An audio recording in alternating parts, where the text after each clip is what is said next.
Iraqi president Saddam Hussain शायद कभी भी अमेरिका की पकड़ में नहीं आते अगर उनको मस्कूफ नामी ये इराकी डिश पसंद ना होती। 32 हफ्तों तक यूएस आर्मी ने एड़ी चोटी के जोर लगाकर देख लिए, लेकिन इराक के फॉर्मर प्रेसिडेंट सदाम हुसैन की कोई खबर नहीं थी। इस मिशन पर न सिर्फ यूएस मिलिट्री दिन रात काम कर रही थी, बल्कि US special forces, CIA, defence intelligence agency, national security agency और एफबीआई का भी काफी बड़ा रोल था। हजारों की तादाद में इन इदारों के लोग सिर्फ एक शख्स को ढूंढ रहे थे, सद्दाम हुसैन। अमेरिका को इस शख्स से ऐसा क्या खतरा था और बिल आखिर उन्होंने सद्दाम हुसैन को जमीन से 6 फुट नीचे एक छुपी हुई कब्र के अंदर कैसे ढूंढ निकाला। ज़ेम टीवी की वीडियोस में एक बार फिर से खुशामदीद। नाजरीन, ये कहानी शुरू होती है अमेरिका में हुए 9/11 अटैक्स के बाद, जब अलकायदा ने न्यूयॉर्क और वॉशिंगटन डीसी पर हमले किए थे। इस वाक़े को लेकर अमेरिका का गुस्सा पूरी दुनिया ने देखा। उस वक्त अमेरिकन प्रेसिडेंट जॉर्ज बुश ने डिसाइड किया कि जो भी टेररिज्म को सपोर्ट करेगा उसको टारगेट किया जाएगा।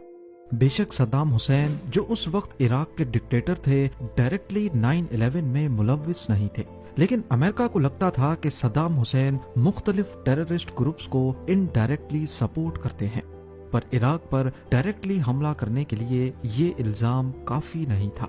ये बात तो कंफर्म थी कि यूएस इराक में सद्दाम हुसैन का होल्ड खत्म करना चाहता है, जो पिछले 24 सालों से वहाँ मुख्तलिफ रोल्स में हुकूमत कर रहे थे। लिहाजा इराक में सद्दाम हुसैन की हुकूमत खत्म करने के लिए और वहाँ हमला करने के लिए यूएस को कोई ठोस वजह चाहिए थी, जिसके लिए अमेरिका ने ये दावा करना शुरू किया कि सद्दाम हुसैन इराक में वेपन्स ऑफ मास डिस्ट्रक्शन छुपा रहा है, यानी कि न्यूक्लियर वेपन्स। इसी दावे को बुनियाद बनाकर मार्च 2003 में अमेरिका ने इराक पर हमला कर दिया।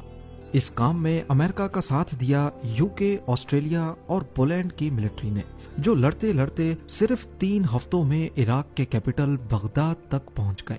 इराक पर हमले के पहले ही दिन प्रेसिडेंट सद्दाम हुसैन कहीं रूपोश हो गए, और जब अमेरिकन मिलिट्री बगदाद पहुंची तो उन्हें सद्दाम हुसैन का कहीं कोई नामो निशान नहीं मिला। यूएस टैंक्स और ट्रूप्स ने बगदाद पर कब्जा करके सद्दाम हुसैन का 24 साला तख्त उलट दिया। वहाँ के मशहूर फिरदौस स्क्वायर पे सद्दाम हुसैन का स्टैचू भी ट्रूप्स ने गिराकर अपनी जीत सेलिब्रेट की।